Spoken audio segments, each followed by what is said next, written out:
다양한 분야의 명사를 초청해 삶의 지혜를 들어보는 시간, 릴레이 특강 지혜의 다락방 김지원입니다. 우리가 매일 마주하는 음식은 단순히 허기를 달래는 것 이상의 의미를 갖습니다.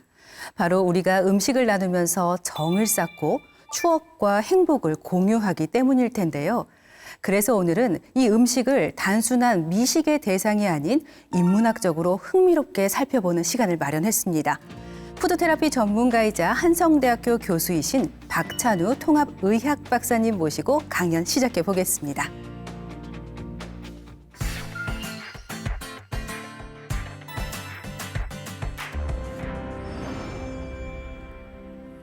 네, 박사님 안녕하십니까? 안녕하십니까? 네, 이야기 나누기에 앞서서 먼저 시청자 여러분께 인사 부탁드리겠습니다.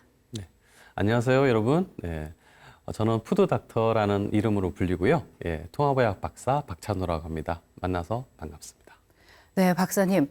앞서 푸드닥터라고 말씀을 해주셨나요? 네. 그리고 제가 또 푸드테라피 전문가라고 소개를 해드렸는데 시청자 여러분들께서 푸드닥터? 푸드테라피가 뭐지? 아직 생소한 분도 계실 것 같아요. 그렇죠. 먼저 소개를 좀 해주시죠. 네, 푸드테라피라고 하면 푸드와 테라피죠. 네. 그러니까 음식과 식이요법, 그러니까 치유요법을 얘기하는 건데 우리가 이제 음식을 먹으면 그 안에 있는 영양소를 통해 가지고 효능을 얻게 됩니다. 네. 그래서 우리 신체적인 건강 효과도 얻게 되고 또 우리 모든 신경전달 물질이라든지 이런 호르몬도 우리가 먹는 음식과도 관련되거든요. 그래서 크게 보면은 우리의 정서적인 안정과 이런 감정적인 것도 관여할 수 있어서 푸드 테라피가 너무나 우리 실생활에서 너무 네. 중요하다고 볼 수 있겠습니다. 정말 우리는 눈 떠서 눈 감기 전까지 뭔가를 먹고 마시기 때문에 음식과 우리 삶을 뗄래야 뗄 수가 없는데 그만큼 음식은 참 중요하잖아요. 그 사회 전반적으로 요즘 요리, 음식 뭐 이런 것들에 관심이 굉장히 높습니다. 박사님 알고 계시죠? 네. 그런데 이런 사회적 분위기에 앞서서 먼저 푸드 테라피에 관심을 갖게 되신 계기가 또 궁금한데요. 네. 네, 저도 처음에는 푸드에 대해서 그렇게 관심이 없었습니다. 예, 근데 제가 어떤 책을 좀 읽다 보니까 식물에는 식물이 가지고 있는 영양소와 또 식물이 가지고 있는 에너지가 있더라고요. 그래서 그런 거를 읽다 보니까 너무 신기하고 또 그걸 과학적으로 다 풀 수 있는 그런 게 다 있더라고요. 그래서 음식에 대해서 공부하게 됐고 영양제에 대해서도 공부하게 됐습니다. 그리고 제가 실제로 예전에 있었던 그런 대기업이었는데 회사에서도 그런 거를 가르치는 업무 또 교육팀장 이런 걸 하면서 공부를 좀 더 해야겠다라고 해서 대학원도 가고 박사도 하면서 해보니까 너무나 사람들이 이제 주로 아프시면 약이나 주사로 많이 해결하시는데 네. 때로는 그것도 필요하지만 이런 음식으로 한다면 부작용도 적고 또 오랫동안 먹을 수 있고 비용도 적게 들고 그래서 푸드 테라피를 공부하게 됐습니다. 먼저 식물의 영양소에 대한 관심을 가지셨단 말씀이세요? 아, 그렇군요. 그리고 박사님, 제가 박사님에 대해 살짝 조사를 좀 했는데요. 네. 이렇게 TV 강연이나 라디오에도 출연을 하시지만 전국 각지에 있는 기관에서 벌써 2,000건이 넘는 강연을 하셨고 여전히 하고 계시다고 들었습니다. 맞나요? 예, 사실 맞습니다. 네. 근데 제가 그렇게 특별하거나 대단한 사람은 아닙니다. 그런데 들어보신 분들이 또 재밌고 또 소개하셔서 그래서 그래 운이 좋았던 것 같습니다. 그럼 주로 기관에 가서는 어떤 강연을 하세요? 크게 두 가지인데요. 좀 전에 말씀하신 푸드 테라피, 어떤 음식을 먹으면 건강해질까, 이런 것 강연이 한 대다수고요. 네. 그다음에 오늘 제가 또 방송해드릴 음식 인문학.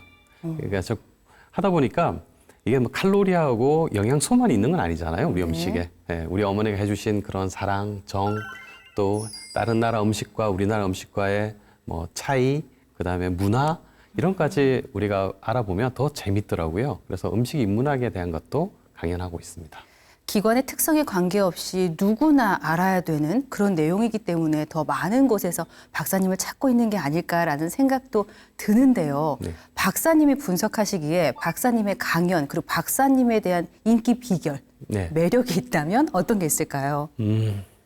죄송한데 거기 한 3일 정도 걸리는데 얘기해도 될까요? 아주 요약을 좀 잘 요약해서. 해보시겠어요? 네.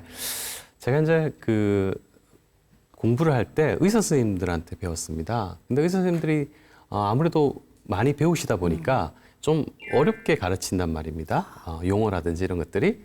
근데 그런 것들을 제가 공부하기가 너무 어려웠습니다. 그래서 그걸 녹음하고 그거를 한글로 이렇게 바꾸고 그걸 또 제가 강연을 해야 되니까 또 파워포인트로 또 바꾸는 과정 그런 걸 거치면서 무조건 쉬워야겠다. 네. 그다음 재밌어야겠다. 이제 그런데 좀 주안점을 주고 그렇게 강연을 해왔던 게 좀 그나마 많은 분들이 찾아주시는 게 아닌가 싶습니다. 박사님께서 직접 인기의 비결을 분석을 해주셨는데 맞는 말씀이신 것 같습니다. 이 제일 좋은 강사는 어려운 내용을 또 쉽게 전하는 사람이다라는 이야기를 저도 어딘가에서 들은 것 같은데요. 그럼 오늘 강연 정확히 어떤 주제로 전해주시나요? 네, 오늘은 우리가 알고 있는 음식에 대해서 음식이 가지고 있는 무궁무진한 역사, 그게 이제 또 동서고금이 있지 않습니까? 네. 그래서 국경을 넘나드는 그런 재미난 교양적인 얘기, 인문학적인 얘기로 한번 풀어가겠습니다. 정말 기대가 되는데요. 네. 오늘 저뿐 아니라 지혜의 다락방 모든 시청자분들이 아마 박사님의 1호 팬을 자처하지 않을까 싶습니다. 자, 그럼 박사님 바로 강연 청하겠습니다.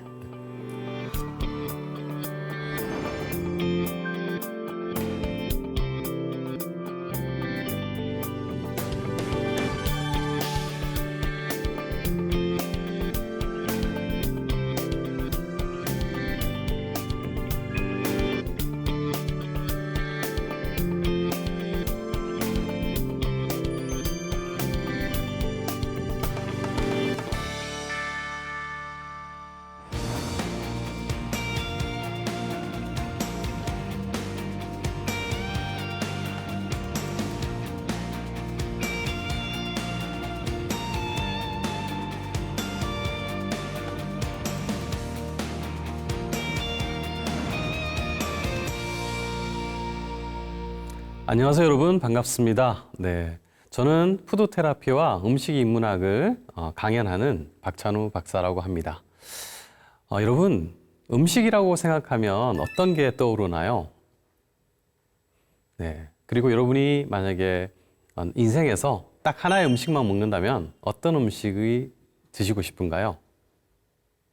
네, 각자 자기만의 스토리가 있을 겁니다. 그래서 음식은 문화이고 또 뭐 작게나마 제가 살아온 몇십 년간의 역사이기도 합니다. 오늘 음식에 담긴 많은 이야기들 중에 국경을 넘나드는 그런 예를 들어서 이쪽 나라와 이쪽 나라가 느껴지는 그 식재료에 대한 이미지가 있단 말입니다. 네, 그런 거에 대해서 여러분께 재밌게 알려드리도록 하겠습니다. 오늘 좀 편안하게 힐링하는 시간이라고 생각하시고 들어주시면 감사하겠습니다.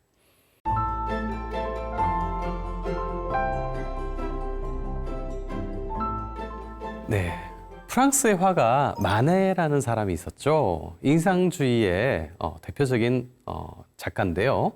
이 마네는 그림을 하나 멋지게 그렸습니다. 그리고 팔았습니다. 바로 아스파라거스라는 그림인데요. 이 그림을 산 사람은 이 그림의 가격이 800프랑이었는데 기분 좋게도 200프랑을 더 얹어서 1000프랑을 줬습니다.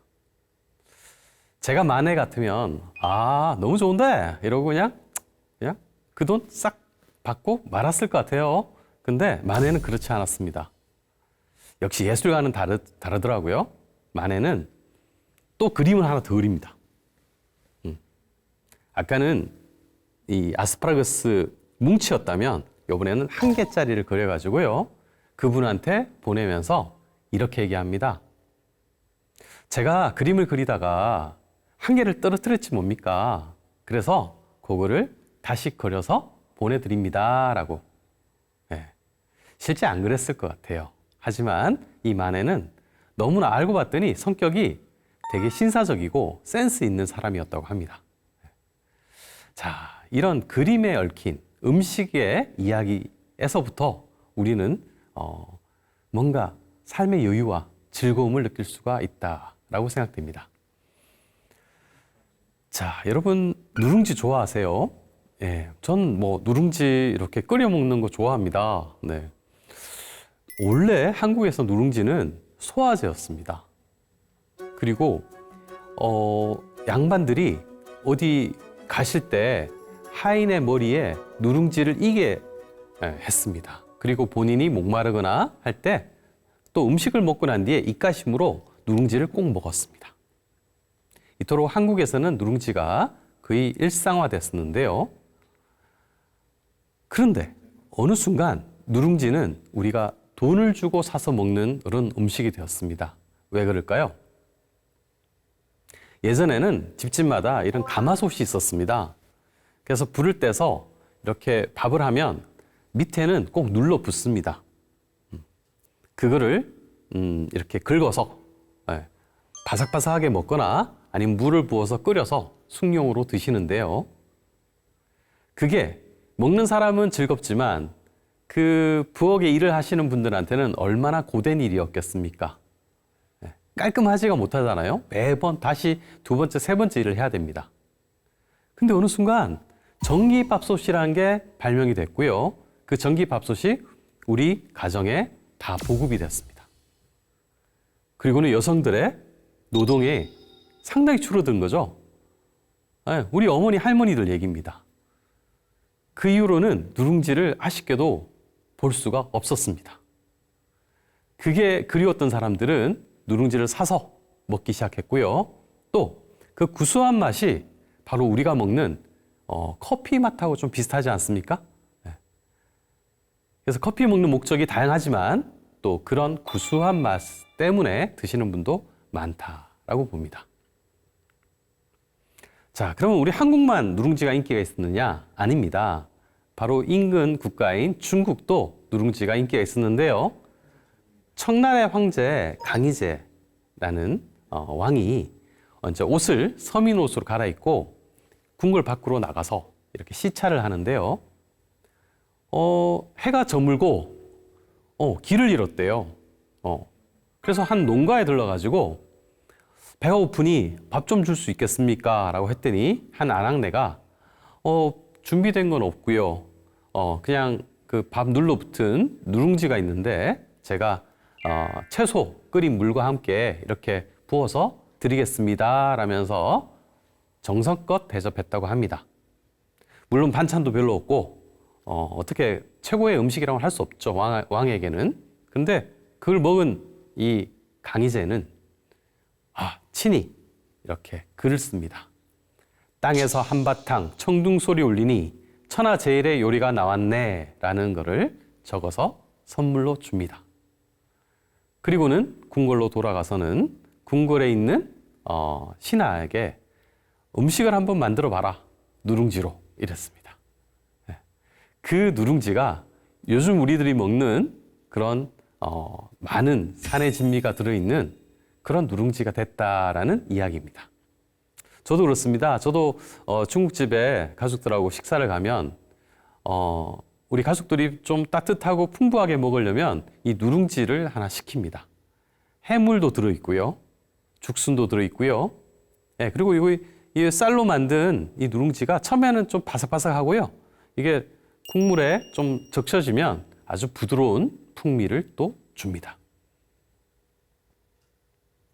곧 예전부터 이 전래된 누룽지가 이렇게 바뀌고 있는 모습을 볼 수 있습니다. 자, 호두 한번 볼까요, 여러분? 여러분 호두 과자 좋아하시잖아요. 네, 저도 참 좋아합니다. 근데 이 호두가 우리나라 게 아니네요. 저 이란, 이라크, 그다음에 튀르키예 이쪽 지방을 페르시아 지방이라고 하는데요. 그쪽에서 원래 났습니다. 그리고 이게 중국의 원나라에서 길러졌고요.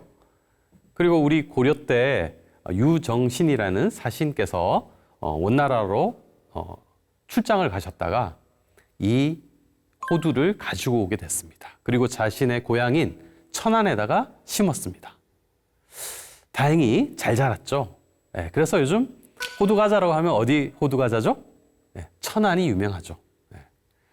그래서 우리는 호두 과자를 지금 맛있게 먹고 있는 건데요. 자, 여기서 이름 호두. 왜 호두일까? 한번 생각해 보겠습니다. 바로 호 시리즈입니다. 여러분 호떡, 호밀, 호박 다 좋아하시죠? 여기에 호자가 바로 오랑캐 호자인데요. 중국으로 보면 오랑캐가 주로 있었던 곳은 이 서역입니다. 서쪽 지방입니다. 이 서쪽 지방에서는 여기서도 분명 페르시아 지방이라든지 뭐 인도라든지 이런 쪽, 러시아도 있고요, 몽고도 있고요. 근데 이런 쪽과 관련된 것들을 다 이렇게 수입하는 곳이었다고 생각됩니다. 네. 여기서 만들어진 음식이 중국을 거쳐서 결국은 우리나라까지 온 거예요. 네. 그래서 우리가 근처에서 호떡도 먹고 하는 겁니다. 자, 그러면 동쪽 지방에서 넘어온 건 뭘까? 바로 당면입니다.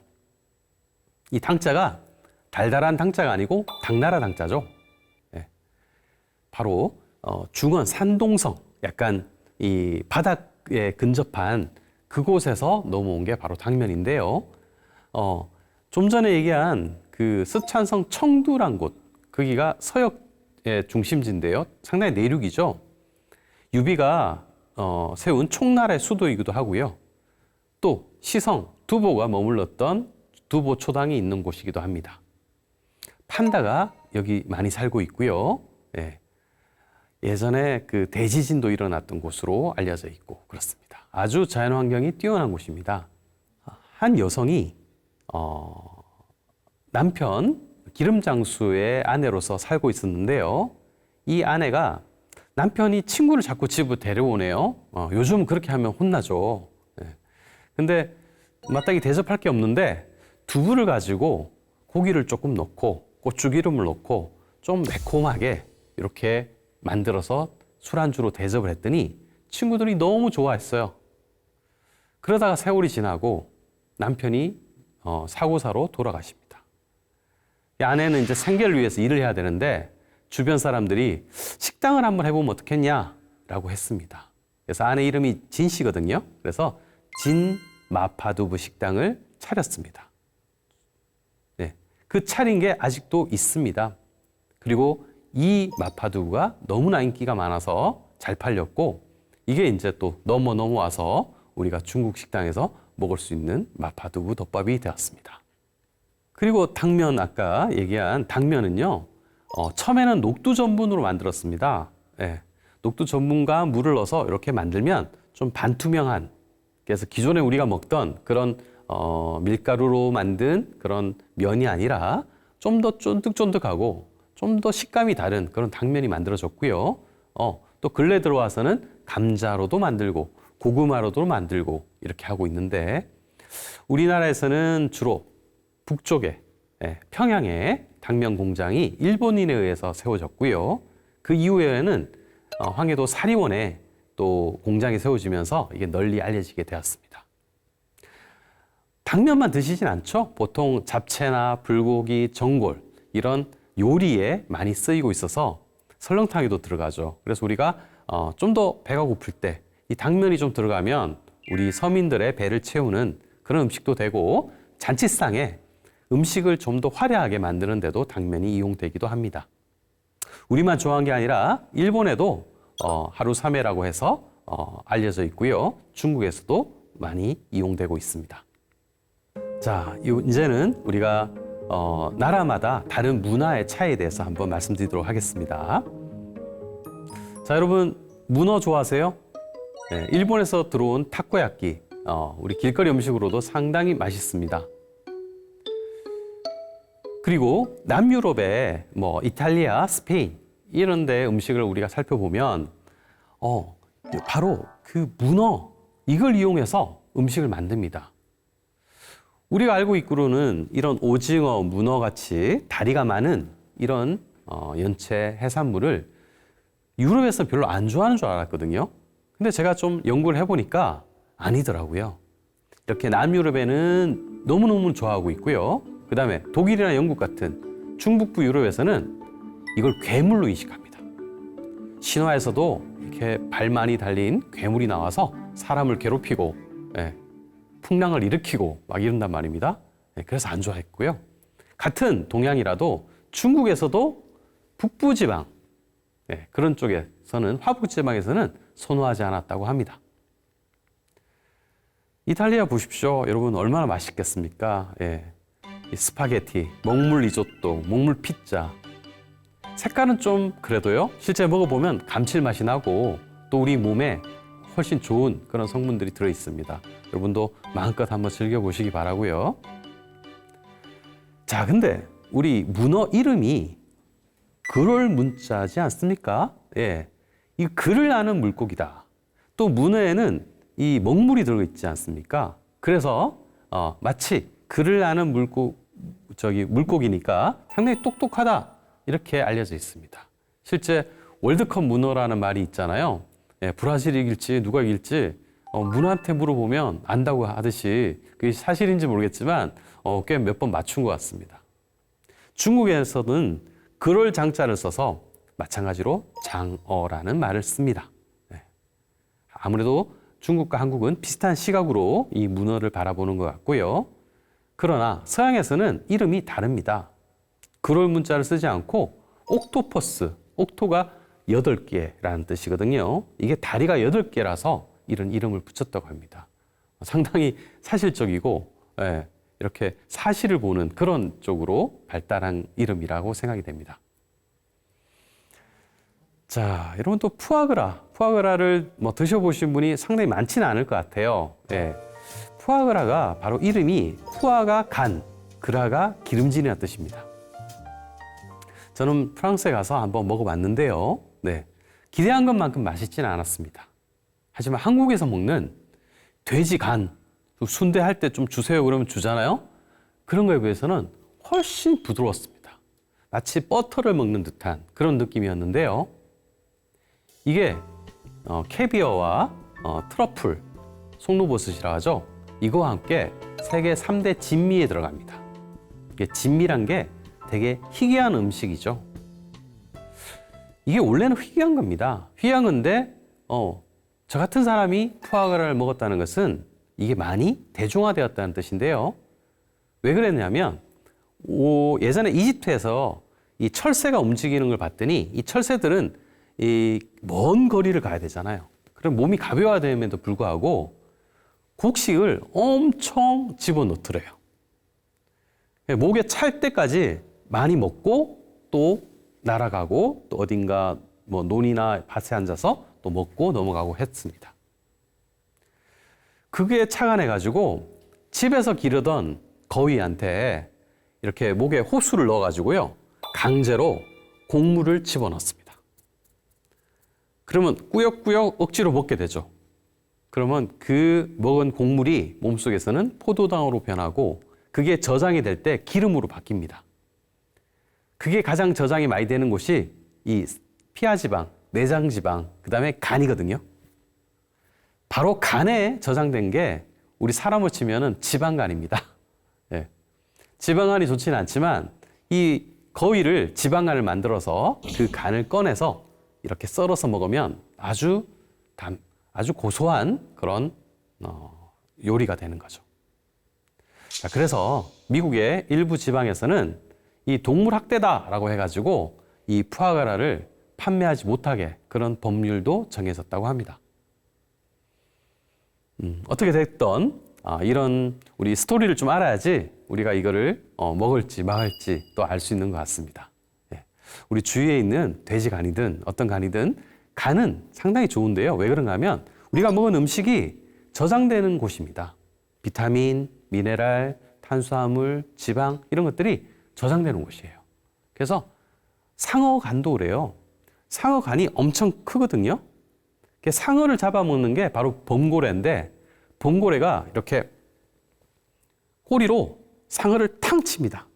상어가 가장 빠르고 포악하지만 이 범고래한테는 당해낼 수가 없습니다. 상어가 정신이 없을 때 범고래가 와서 어디를 먹을까요? 살 많은 곳을 먹는 게 아니라 바로 간을 꺼내서 먹습니다. 왜? 간이 가장 영양의 보고이자 맛있으니까요.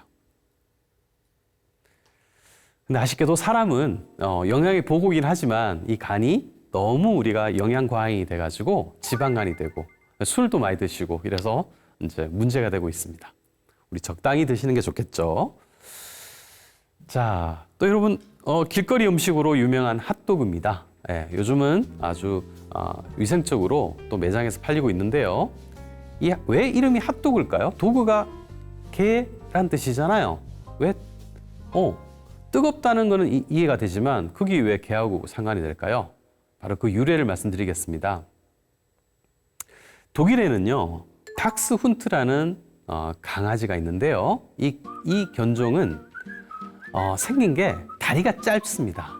짧고 마치 소세지의 색깔로 이렇게 털도 별로 없으면서 이렇게 길쭉합니다. 요 놈이 바로 오소리 사냥개입니다. 오소리라는 놈은 이 굴에 살고 있거든요. 그럼 이 오소리를 잡으려면 그 안에 들어가야 됩니다. 그럼 우리가 알고 있는 사냥개들은 다리가 길고 몸집이 큽니다. 못 들어가겠죠. 그렇다고 사람이 이렇게 손 놓고 하다가는 오소리한테 물리잖아요. 그러니까 이렇게 야즈막하고 다리도 짧은, 네. 그래서 오소리 굴로 싹 들어가게 해서 하는데 이게 너무너무 생긴 게 소시지처럼 생겼다는 거죠.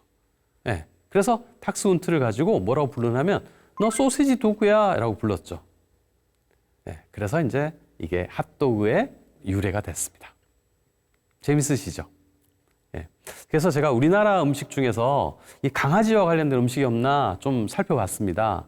그랬더니 개떡이 있는데요. 네. 이 개떡은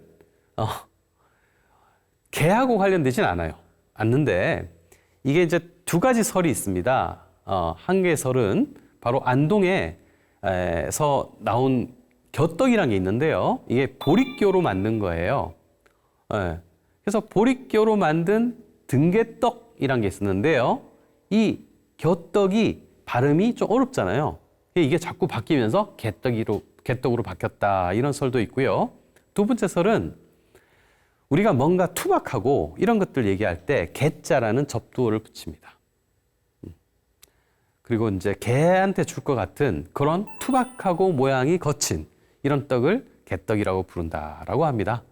어떻게 됐든 모양은 좀 그렇지만 참 맛있는 음식이고요. 여러분도 기회가 되시면 자주 이용해 보십시오.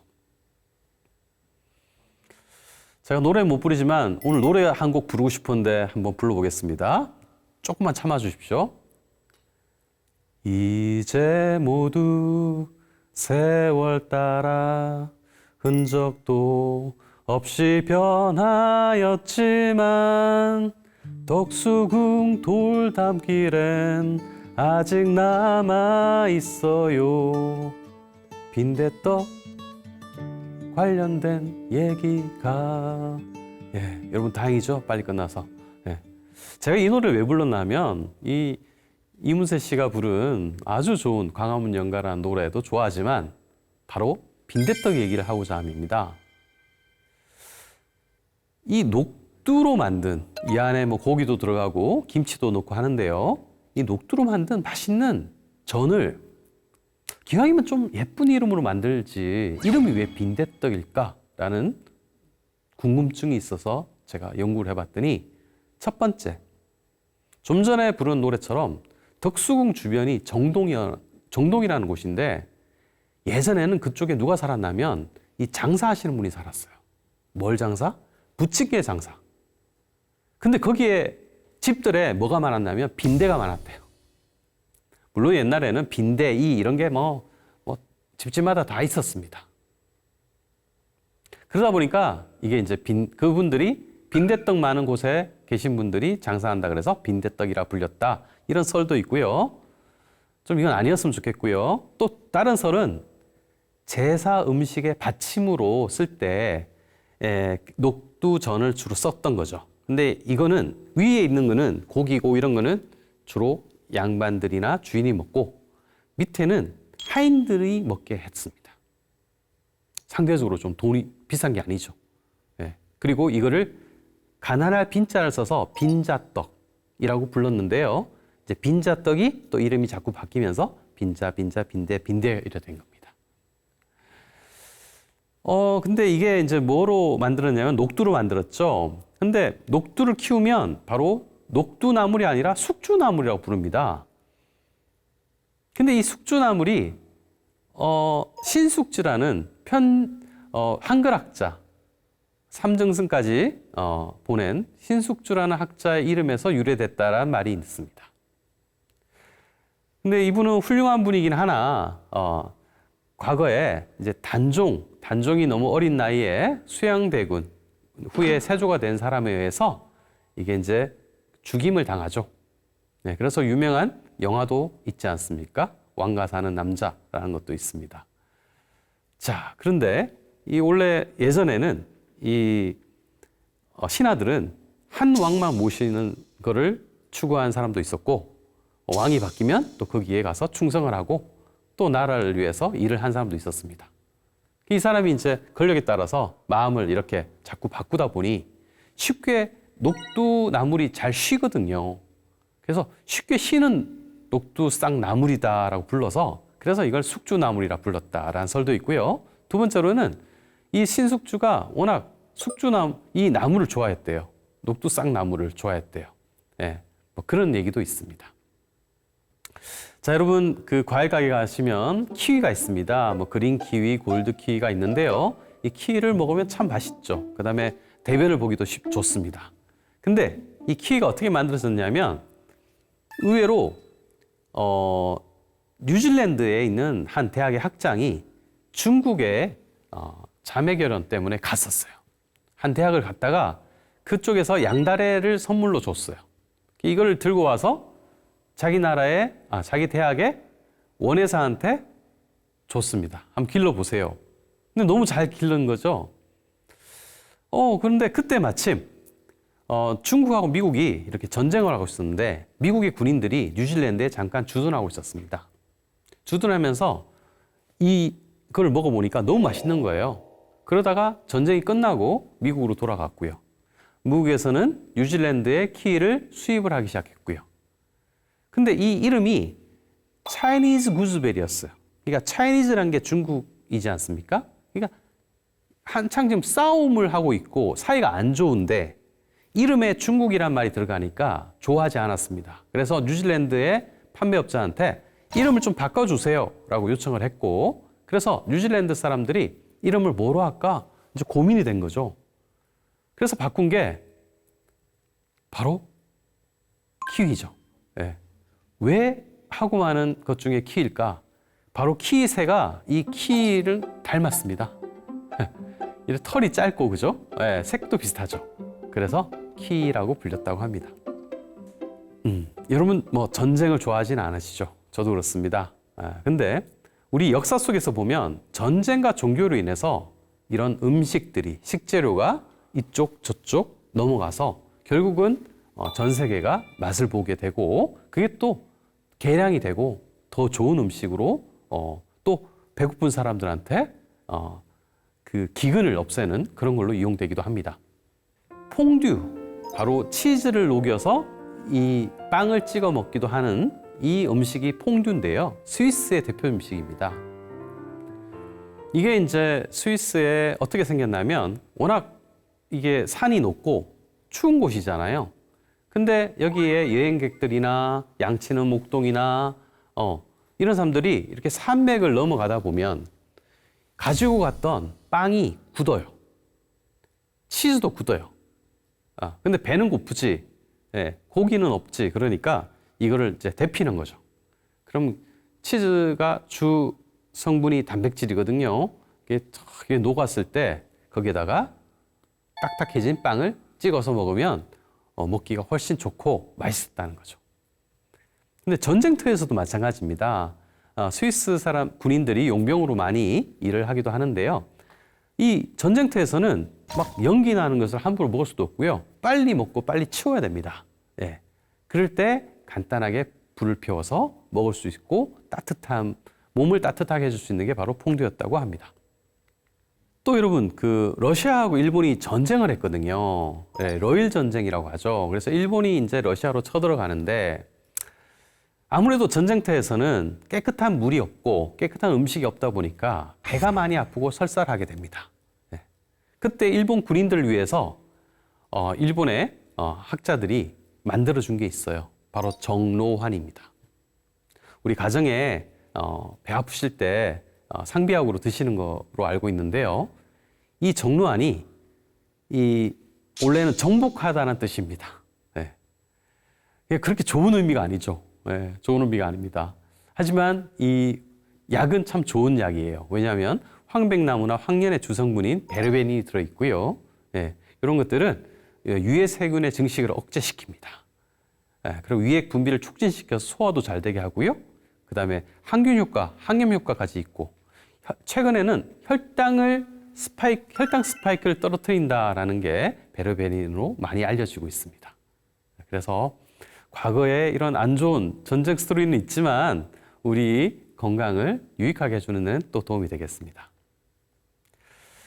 자, 여러분 고기 좋아하시죠? 근데 일본에서는요, 1200년 동안 육식이 금지됐습니다. 왜요? 돈이 없었어요? 그렇지는 않았습니다. 이게 또 종교, 이제 불교의 영향을 좀 많이 입었습니다.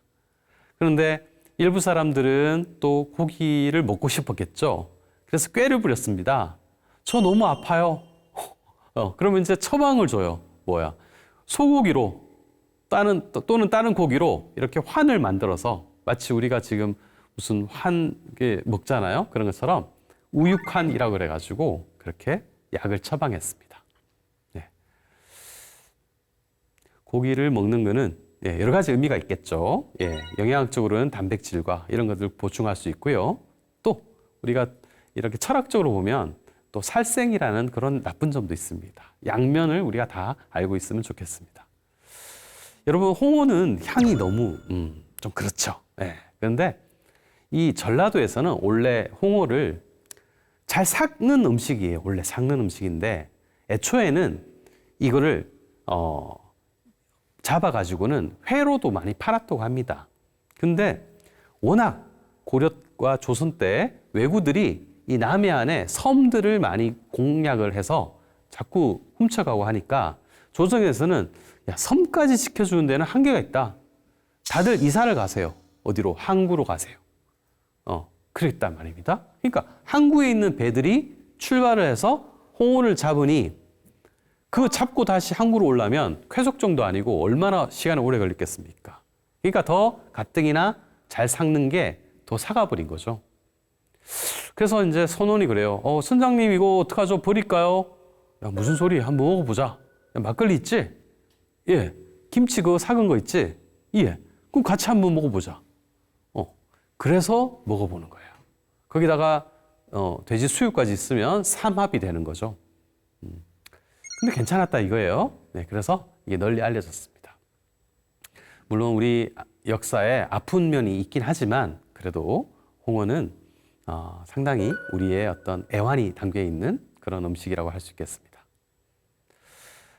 이집트에서 피라미드를 질 때 그게 주로 건설하는 노동자들이 노예였어요. 이 사람들한테 오이를 주고 그 사람들이 그걸 먹고 힘을 냈다고 합니다. 어떤 문헌에서는요. 근데 그게 맞을까요? 여러분 오이 드시면 힘이 막 나던가요? 네. 제가 볼 때는 그 더운 환경에서 물병이 없잖아요. 수도꼭지가 없잖아요.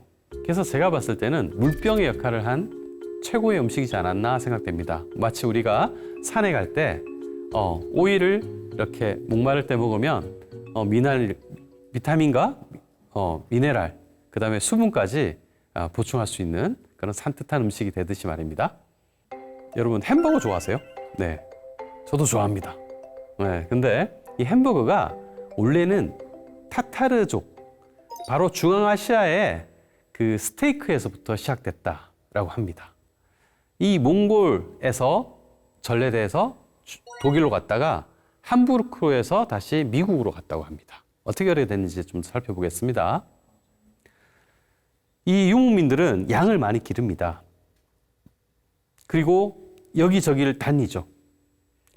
그리고 말을 타고 양을 기릅니다. 때로는 전쟁을 합니다. 그럴 때 많은 음식을 들고 다닐 수가 없죠. 그리고 이 초원에서는 이 불을 피우면 연기가 나서 적한테 눈에 띕니다. 그래서 양고기를 생고기를 다져서 소금을 조금 뿌리고 그거를 이렇게 싸서 말 한 장 밑에 둡니다. 그러면 이게 자연스럽게 육회처럼 되고 살짝 발효가 되기도 하는데 나중에 먹기가 상당히 좋습니다. 그게 바로 타타르 스테이크라고 하는데요. 근데 이게 왜 햄버거라고 불렸냐면 이게 나중에 독일 사람들이 먹게 됐고요. 독일 사람들이 미국으로 이민 가면서 돈이 많지는 않았겠죠. 그러니까 안심같이 이런 부위는 먹기가 힘들었고 그래서 좀 질긴 부위를 먹다 보니 다졌습니다. 이렇게 다져서 그거를 뭉쳐서 거기다 빵을 같이 먹었습니다. 그러니까 미국 사람들이 뭐라고 했냐면 이거는 함부르크, 독일의 함부르크에서 온 사람들이 먹는 스테이크다. 그래서 함박 스테이크라고 불렀다고 합니다. 네. 자, 또 전쟁과 이런 종교 관련된 얘기를 제가 하고 있습니다. 자, 커피. 우리가 지금 아주 편하게 먹고 있는 커피가 어디서 시작됐냐면 아프리카의 에티오피아에서부터 시작했습니다. 그리고 그 옆에 아라비아 반도에서 이슬람 국가들이 많죠. 네, 거기서 터키의 오스만 제국으로 갔다가 유럽과 아시아, 아프리카, 아메리카로 이렇게 펼쳐졌는데요. 이 이슬람 종교를 믿는 수도승들이 이렇게 기도를 하고 할 때 아무래도 사람이다 보니까 이 잠이 오는 거예요. 꾸벅꾸벅 조는 모습을 사람들한테 보여주면 안 되죠. 그러던 차에 그 커피콩을 이렇게 볶아서 가루를 내서 먹었더니 잠이 안 오는 거예요. 이렇게 좋은 게 있나? 그리고 정신이 아주 맑으니까 이 기도하는 것도 잘 듣는다. 이래가지고 그래서 많이 먹기 시작했다고 합니다. 네, 우리 녹차도 마찬가지입니다. 네, 녹차에도 카페인이 있습니다. 있으나 이거를 우려냈을 때 커피보다 카페인이 많지는 않습니다. 네, 그래서 적당량을 드시면 녹차도 우리 머리를 맑게 해주는 그런 장점이 있다라고 볼 수 있습니다. 자, 근데 한국에 커피가 어떻게 들어왔냐면 그 고종 황제가 러시아 공사관에 가서 이렇게 묶여 있었습니다. 거기서 생활을 했는데 그때 러시아에서 들어온 커피를 먹어보고는 너무 맛있어서 매일 먹었다고 하고요. 또 러시아 여성인 독일계 러시아 여성인 손탁이라는 사람이 호텔을 졌습니다. 손탁 호텔을 져서 거기서 또 주로 인텔리들한테 이렇게 판매를 했다고 합니다. 그게 점점 이제 대중화되고 지금 이제 프랜차이즈화되고 공장에서도 만들고 카페들도 많아졌죠. 그래서 우리가 먹고 있습니다. 그런데 우리가 이렇게 손쉽게 빨리 먹을 수 있었던 것은 바로 다른 나라에도 없던 커피 믹스 덕분입니다. 크게 두 회사가 만들었는데요. 이 커피 믹스 안에는 커피 가루와 설탕과 프림이 다 있어가지고요. 굳이 다 가지고 다니면서 둘둘둘 하지 않아도 너무나 간편하고 특히 저 공사장 같은 데서 춥고 힘든 분들이 그런 거 하나 탁 털어서 넣었으면 얼마나 맛있었을까요? 네. 그래서 저는 우리 이제 다이어트를 위해서는 저는 원두 커피를 추천드립니다만 너무 힘든 일을 하시고 이런 분들은 커피 믹스 하나 정도 하루에 드시는 것도 정신 건강상 또 에너지를 일으키는 데서는 좋다고 생각이 됩니다. 다방에서도 많은 분들이 얘기도 나누시고 정도 나누시고 했습니다.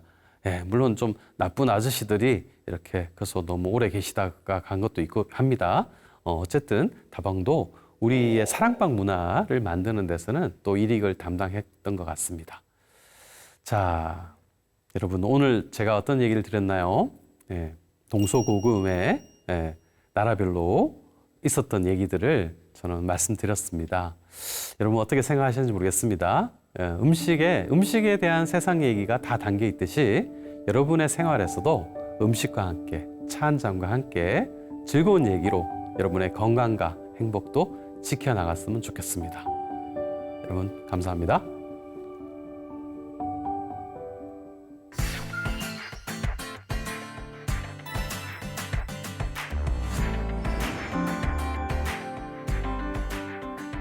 네, 박찬우 박사님과 함께한 시간 어떠셨나요? 우리가 매일 마주하는 음식을 인문학적인 관점에서 바라볼 수 있는 아주 흥미로운 시간이었는데요. 지혜다락방 다음 이 시간도 박찬우 박사님 모시고 계속해 유익한 강연 전해드리도록 하겠습니다. 지혜다락방 오늘 준비한 내용은 여기까지입니다. 함께해 주신 여러분 고맙습니다.